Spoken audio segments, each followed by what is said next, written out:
气候变了，我们到底该怎么办？最近几年，极端天气频传，从酷热热浪到暴雨洪灾，让许多人开始怀疑，难道人类生存的极限正悄悄逼近吗？前内政部长李鸿源就直言，人类的生存极限已经出现。他指出，全世界各国现在都面临两大难题，一个是全球化，一个是全球暖化。全球化带来了便利与繁荣，同时也让病毒和经济危机瞬间无远弗届。全球暖化则改变了我们赖以为生的气候环境，很多事情再也不能用过去的方式来应对。试想一下，在过去20年，我们经历了多少前所未见的景象？北极的夏天竟然出现接近30度的高温，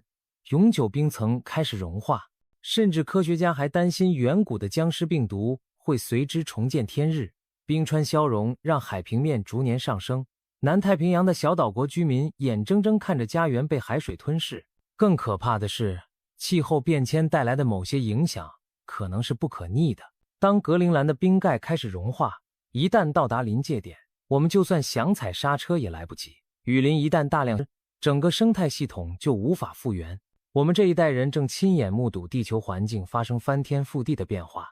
而这些变化并非一时兴起的脾气，而是长久累积后的剧烈翻转。李鸿源常举例提醒大家，气候变迁不再只是科学家的预言，而是活生生的现实。例如，过去几年各地的极端气温记录不断被刷新，酷暑热浪袭击欧洲和亚洲，让户外柏油路都热得冒烟，强降雨在短时间内倾泻，造成城市内涝和山洪爆发，甚至连一向寒冷的北极圈都传出了森林野火的消息。我们已经没有时间再怀疑气候是否真的变了，它实实在在的变了，而且深刻影响着我们的生活。全球化与暖化这双重挑战其实环环相扣。全球化让一个国家的问题迅速成为全人类的问题。一场在遥远国度的瘟疫可以通过航班在几天内蔓延到世界每个角落。一场主要粮食出口国的旱灾会导致国际粮价上涨，进而影响各国民生。然而，全球暖化正在让这些问题雪上加霜，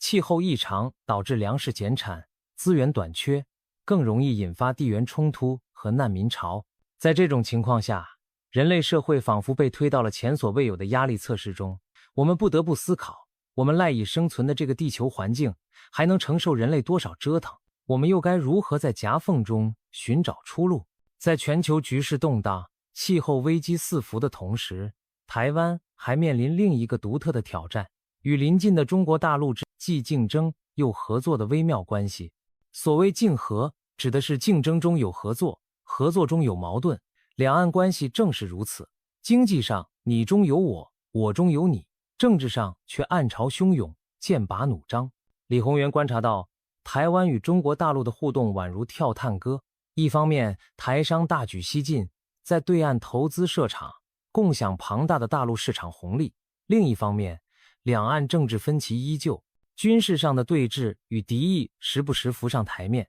对台湾而言，这种又爱又恨的关系带来机遇，也伴随风险。经济上，大陆是台湾最大的出口市场之一，全球供应链更是把双方紧紧绑在一起。但安全上，台海局势稍有风吹草动，都可能对台湾带来生存威胁。这种竞合关系好比在钢索上跳舞，一边是利益，一边是主权与安全，让台湾政府和人民步步为营。李鸿源强调，身处如此复杂的两岸局面，台湾更需要务实聪明的应对策略。他提出了一个发人深省的观点，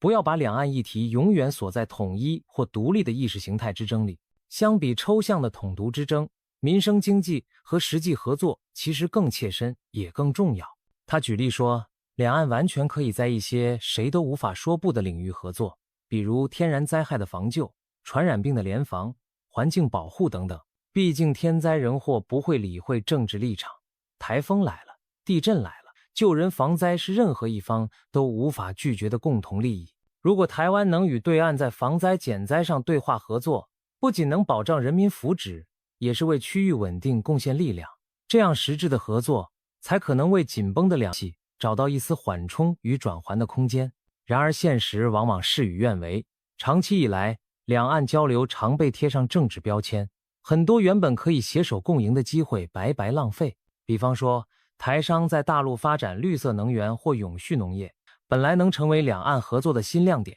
但因缺乏政府间的支持协调，始终未能形成气候变迁下共同应对的合力。李鸿源遗憾地指出，台湾内部常把与大陆的关系简单地定性为敌我问题，导致真正攸关民生的议题反而乏人问津。例如，当年不少台湾中小企业在大陆经营遇到困难，如果我们的政府能更积极协助沟通，保障权益，许多冲突和误解或许就能减少。返台后的台商也不至于对大陆怀抱怨，影响两岸民间互信。不可否认的是，台海局势近年来紧张升温，国际上甚至出现对可能冲突的担忧。在国际政治变局中，大国角力让台湾更显得风雨飘摇。一方面，美中两强在经济和军事上的博弈加剧，台湾夹在其中，犹如大象角力间的小草。另一方面，全球都在关注这条狭窄海峡的安危，因为一旦失控，不仅台湾自身难以承受，全球经济供应链也将遭受重创。台湾作为全球半导体产业重镇，有细盾之称，和平稳定对各方都有利。因此，如何在竞合之间拿捏分寸，化危机为转机，是对台湾领导者智慧的巨大考验。李鸿源的建议很明白，少一些意气之争，多一些务实合作，在确保自身安全的前提下，尽可能利用好大陆市场的上升机会，为台湾经济助力，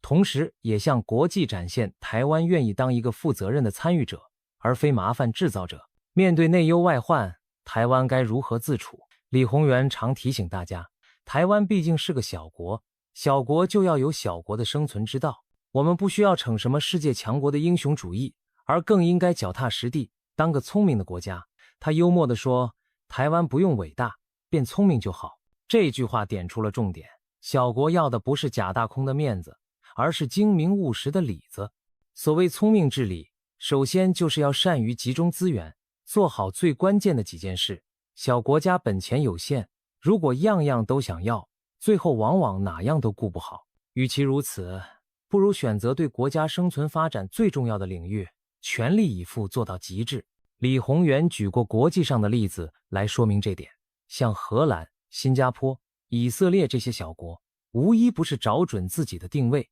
然后集中火力发挥所长。荷兰地狭人稠，但他把水利和贸易做到了世界顶尖，不但靠驻堤防海保障国土安全，还成为欧洲的物流中心，连国王都亲自带队为企业拓展海外商机。以色列处境艰难，自然资源匮乏，却投入巨大心力发展农业科技和水资源管理。如今沙漠里也能开出绿洲，还成为中东创新产业的矽谷。这些国家没有迷梦，自己能呼风唤雨，而是务实的在自己能力范围内做到最好，结果反而在国际上闯出了一片天。反观台湾，我们拥有不错的经济实力和技术人才，也曾创造经济奇迹。然而李鸿源忧心的是，近年来台湾在国家资源的投入取向上，有时仿佛迷失了方向。基础科学研究、产业创新、教育改革、基础建设，这些攸关长远的大事，常常喊得震天价响，但实际执行却往往沦为浅尝辄止，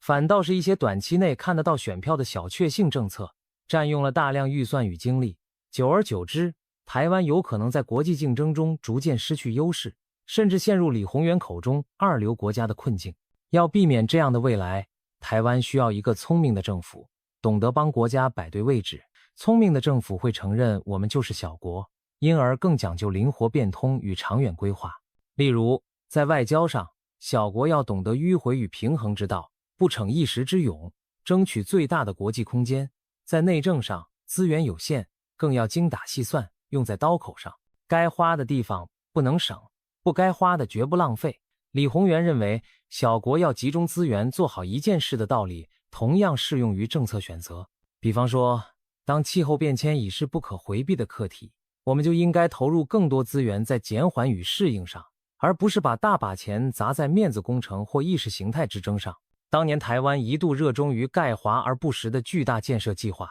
但现在或许该把注意力转回到水资源、能源转型、粮食安全这些实打实影响国计民生的领域。此外，小国的聪明还体现在凝聚共识上。台湾社会多元而充满活力，但也时常为许多议题争执不下，导致决策裹足不前。政府的角色就是要引导全民把眼光放远，认清什么才是我们生死攸关的挑战，例如气候危机、少子高龄化、产业转型等，这些都不是某一党派的议题，而是整个国家未来的考验。如果大家能有小国求生存的共同体，任少一点内耗，多一点合作，我们才有机会在国际激流中站稳脚跟。李鸿源说过，台湾真正需要的不是一个伟大的政府，而是一个聪明的政府。这聪明二字说穿了，就是懂得权衡轻重，团结全民，放眼长远，在有限的条件下闯出一条生路。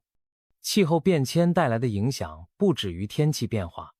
它正深刻冲击我们社会运作的方方面面，甚至抛出前所未有的伦理难题。首先来看粮食安全。过去农民种田靠天吃饭，如今即使科学种植，也敌不过老天爷的无常脾气。当全球暖化打乱了雨量和气温的规律，全世界主要粮产区都面临挑战。干旱让农作物枯萎减产，反常的高温让小麦、水稻的收成大不如前。反过来，某些地区暴雨成灾，又把成熟的庄稼整片冲毁。对高度仰赖进口粮食的台湾而言，国际粮价的一点风吹草动都可能影响老百姓餐桌上的饭碗。当粮食生产因气候变迁变得不稳定，粮价上涨和供应短缺将越来越频繁地发生。这不仅是经济问题，也是社会稳定问题。米缸满，天下安；米缸空，难免人心惶惶。气候变迁同时也在考验公共卫生体系的韧性。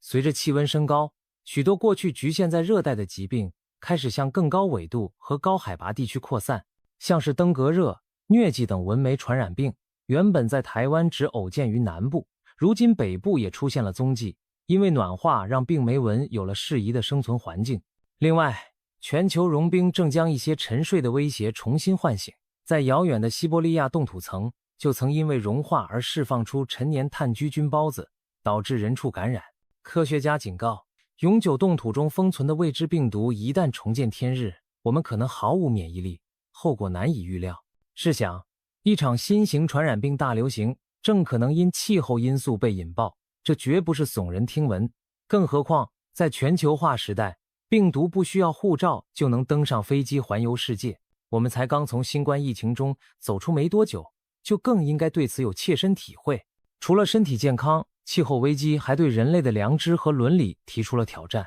所谓伦理挑战，指的是我们将不得不面对一些以前想都没想过的两难问题。最明显的就是气候难民的问题。当一个地方因为海水淹没或干旱无以为继，当地居民被迫离开家园，他们不是传统意义上的战乱难民，而是气候变迁下的牺牲者。据国际组织预估，未来2050年之前，全球可能会有上亿人因气候变迁而流离失所，成为所谓的气候难民。面对这样的人道危机，各国该何去何从？富裕国家应不应该接受大批来自气候灾区的移民？如果本国人民也在受灾，我们又该优先救助谁？这些问题没有现成答案，却迟早要摆上谈判桌。可以预见，气候难民潮将引发国际间对资源分配和人道义务的激变。我们可能会看见某些国家因无法承受移民压力而收紧边界政策，也可能看见全球为救援脱困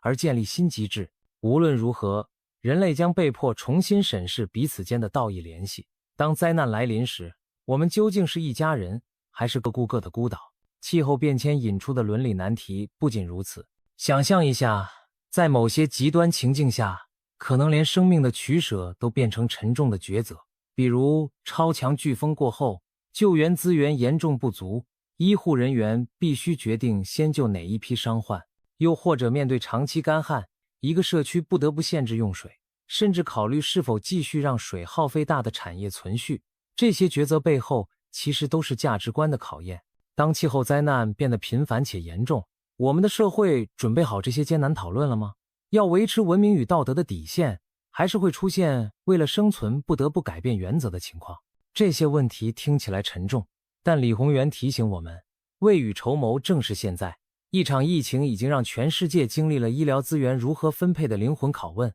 而气候变迁可能带来规模更大的连锁挑战。当然，我们也不必过度绝望。了解到问题的严峻，正是采取行动的起点。只要行动得当，许多是可以减缓甚至避免的。例如，各国可以携手制定更积极的减碳目标，努力将升温控制在 1.5 度以内，为子孙后代多争取一些缓冲时间。社区可以推动适应计划，像建立社区粮仓，强化医疗应变能力，规划灾时互助网络，增强整体的抗逆境能力。面对伦理困境，加强国际合作和对话尤为重要。唯有全人类守望相助，才能在大灾大难前避免道德沦丧的最坏情境。李宏源以一种务实而乐观的态度看待这些问题，挑战确实前所未有，但这也逼着我们进化出更高的智慧与合作精神。如果我们能因此凝聚全球共识，或许困境能转化为人类道德提升的契机。聊完宏观的气候影响，让我们聚焦到台湾眼前最迫切的环境挑战之一——水资源危机。俗话说，玉不琢不成器，水不积不成海。但在台湾这块美丽岛屿上，老天爷赏给的水，我们却常常留不住。一方面，台风豪雨时期水漫为患，山洪倾泻，城市淹水；另一方面，干旱来临时又滴雨不下，大片土地干龟裂。这种旱涝急转的气候特性，加上常年累积的治理问题，让台湾的水资源状况像坐云霄飞车般极端。李宏源身为水利专家，对台湾水问题可谓了若指掌，甚至早在20年前就预见了今日的困境。他开宗明义地指出，台湾是全球知名的缺水国。或许有些人一听会不以为然，每年雨季咱们雨下那么大，怎么说缺水就缺水？问题就在于台湾虽多雨，却留不住水。首先，地理环境限制了蓄水能力。全台从北到南共约50座水库，如果按原设计总蓄水量满载，可以存200亿吨水。但由于泥沙淤积，如今有效库容只剩约2/3，我们一年需要用掉约200亿吨水，可水库一年最大调节供水量只剩下50亿吨左右，不到需求的1/4，剩下的水有约20%靠超抽地下水来填补，大头还是得看河川天降甘霖。然而河川流量季节差异极大，枯水期时真是靠天吃饭，一旦老天不下雨，整个系统就拉警报。更雪上加霜的是，用水结构上的失衡和浪费。全台用水60%给了农业灌溉，只产出不到2%的 GDP， 民生用水约占1%，工业用水约占1%半。农业用水虽重要，但水利用效率偏低的状况一直存在，多年来却难有突破。再看家庭和工商业用水，虽然比例不及农业，但一样存在惊人的浪费。造成浪费的一大元凶就是水价过低。台湾的自来水价格多年来几乎原地踏步，便宜的像白水一样。李宏源就算过一笔账，水利单位辛苦把水库的原水净化送到家户，成本大概每度20多元，但卖给用户却只收几块钱，其余都是政府补贴。如此畸形的价格机制，导致民众不知水珍贵，反而觉得水取之不尽，用之不竭。试想，打开水龙头灌溉花园，自家洗车，用掉几吨水也花不了几个铜板，谁还会在意节约？多年下来，全台养成了大水漫灌式用水习惯，日日在浪费宝贵的水资源。然而当我们挥霍清水的同时，台湾的供水系统却早已满布创遗，许多自来水管线陈旧老化，漏水情况严重。据估计，台湾自来水的漏损率动辄高达20%上下，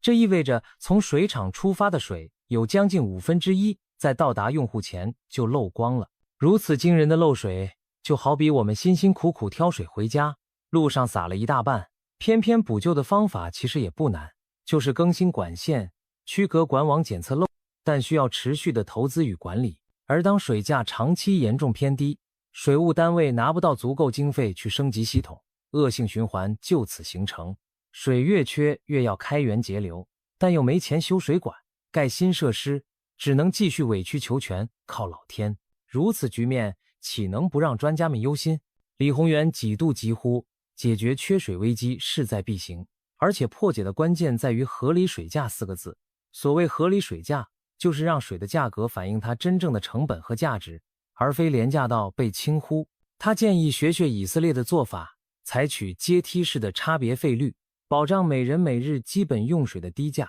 超过基本量之后的用水就该大幅涨价，例如每度水提高到20多元，迫使大户和浪费者重视用水效率。如此一来，既保障一般民众基本生活不受影响，又能通过价格机制让整体用水更节制。同时，水价调高后多出的收入可以用于修复漏水管网、兴建再生水厂、推广节水器具等，逐步让整个供水系统走向永续。当然，涨水价从来不是讨喜的事，政治人物怕影响选情，民众也一时难以接受。李鸿源理解这种难处，但他也坦率地说，再不痛下决心，后果将不堪设想。水价问题就像卡在台湾喉咙里的一根鱼刺，不拿掉终究隐患难除。2021年台湾爆发100年大旱，曾一度实施区域限水、稻田休耕，让大家见识到缺水的残酷现实。那次危机中，某高科技园区甚至差点面临停产，好在临时调度之下惊险度过，但难保下次干旱不会更长、更严重。根据水利署估算，再过几年到2030年，全台水库有效蓄水量还会持续下降。如果不拓宽水源，抑制浪费，届时每日将有约143万吨的供水缺口，相当于新北市全市人口1天的用水量。换句话说，可能有超过400万人面临无水可用的窘境。这可不是危言耸听，而是科学推估下的残酷未来。那么台湾该如何走出水资源困境？李鸿源提出了多管齐下的愿景蓝图，除了前述的调整水价、修缮管网，他还主张积极发展非常规水源，比如海水淡化和污水再生利用。其实，台湾已有企业开始行动，中钢公司就愿意花2倍的价钱购买工业回收水，以降低对淡水的依赖。这说明只要水资源真的稀缺，产业界也愿付出成本自救。我们应把握这样的契机，加速建设再生水厂，让工业废水经过处理后回到生产线循环使用，减轻民生用水压力。同时，也该审视农业灌溉方式，引进节水灌溉技术，在保障农民收益的前提下，提高用水效率。当然，更根本的还有国土规划与保育。李鸿源提醒，台湾的水库泥沙淤积严重，和上游森林保育不力密切相关。极端降雨下，山坡地滥垦或乱倒弃土造成的土石流，让水库寿命大减。所以治水不能只治水，还要治山、治土。从整体国土规划入手，该进建的地方就不能心软，该富裕的山林要下决心推行，否则再多的水利工程也经不起大自然的反扑。谈到这里，可以发现台湾的水问题其实是治理问题的一面镜子，它反映出我们在政策上的短视与掣肘，也蕴含着改革的契机。当民众开始意识到气候变迁可能断我们的水、断我们的粮，社会的支持度也许就会倾向更勇敢的改革。李鸿源用他专业的忧虑唤醒大家，水龙头放出清水，看似理所当然，实则得来不易。且让我们珍惜每一滴水，支持更智慧的水治理政策，如此才能在干旱来临时不至于望穿秋水，在暴雨倾盆时胸有成竹地调度有方。综合上述种种，21世纪的台湾正站在巨大的转折点上，国际政治风云变幻，强权角力此消彼长，气候灾难此起彼伏，自然环境日益险恶。这些外在的巨变如同海啸来袭，小小的台湾毫无闪避空间，只能选择迎浪而上。未来的挑战是综合性的，没有单一妙方可解，需要我们以全局观和务实态度来因应。首先，台湾必须清醒地认识到国际现实，在大国竞争的新冷战格局中，我们既不能天真地以为有超级盟友撑腰就高枕无忧，也不能悲观地觉得自身渺小就自暴自弃。我们需要的是灵活务实的外交策略，一方面巩固与理念相近国家的合作关系，争取国际支持；另一方面，在不触犯核心利益的前提下，寻求与中国大陆的相对稳定共处，避免沦为大国冲突的引爆点。李鸿源的观点是，台湾应该扮演聪明小国的角色，在国际舞台上低调踏实，广结善缘，以实力和贡献赢得尊重，而非靠对抗与叫嚣博取关注。这意味着我们要更加积极参与解决全球问题，例如气候变迁、公共卫生等，展现台湾作为国际社会一员的价值。当台湾被视为问题解决者而非麻烦制造者时，我们的生存空间自然会更广。其次，面对气候灾难加剧的趋势，台湾必须加速打造韧性的国家体制，这包含两方面：减缓与适应。减缓就是尽我们所能减少温室气体排放，为全球降温出力。虽然台湾在地球排碳份额中不算最高，但我们有责任也有能力朝净零排放迈进，例如推动再生能源，提升能源效率，逐步淘汰燃煤发电等等。在这方面，我们也许需要重新审视过去的成见。李鸿源就曾直言，人类眼下更大的敌人是二氧化碳，核能发电若能安全管控，其实在减碳上有其作用。欧盟甚至已将某些核电归为绿能。这番话并非鼓吹核电，而是提醒我们要以科学数据为依据，理性评估每一种能源选项的利弊，最终目的都是为了减碳和能源自主。在减缓暖化的同时，适应气候变迁也是重中之重。我们需要投入资源，加固基础建设，让城市更能抗洪、防风、耐热，也要健全灾害预警和应变系统，确保在灾难发生时伤害降到最低。这些都是切实的未来投资。或许有人觉得花钱防灾看不见成果，但真到了危急关头，多一分准备就可能少一分伤亡。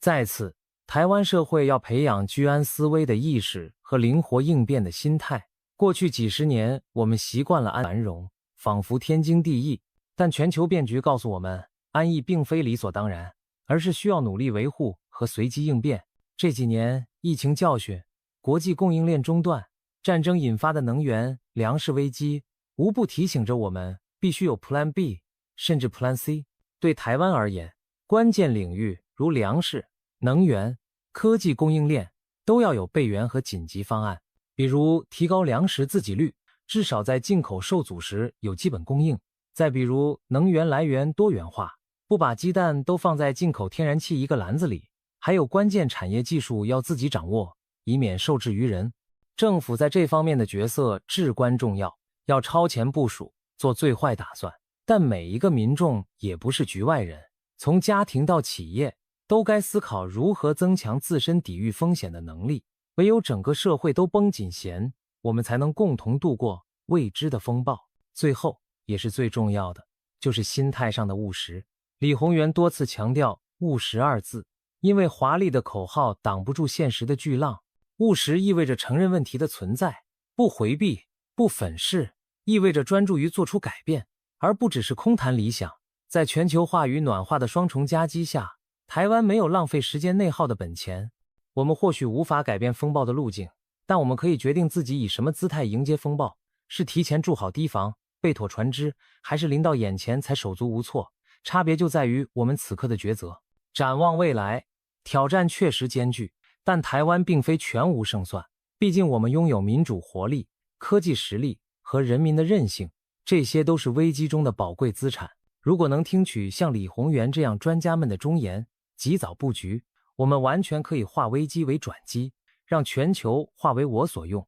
让暖化趋势在台湾减缓转弯，同时在竞合的两岸关系中稳住经济，在小国战略中找准定位。或许有一天回头看，现在的重重困境正是促使台湾蜕变的新契机。我们不需要惊天动地的口号，只需要脚踏实地的行动和不折不扣的决心。当每个人都愿意为永续未来出一份力，再大的生存极限，我们也有信心一同突破。想象未来有那么一天，台湾的天空依然蔚蓝清朗，孩子们在稳定的气候中健康成长，人们不再为缺水缺粮所苦，而我们也在赢得朋友尊敬。这不是幻想，而是可以努力争取的明天。正如李鸿源所说，人类最大的敌人从来不是环境本身，而是我们自己。只要我们选择智慧和团结，选择理性与勇气，再大的挑战也终将被克服。现在就让我们从身边做起，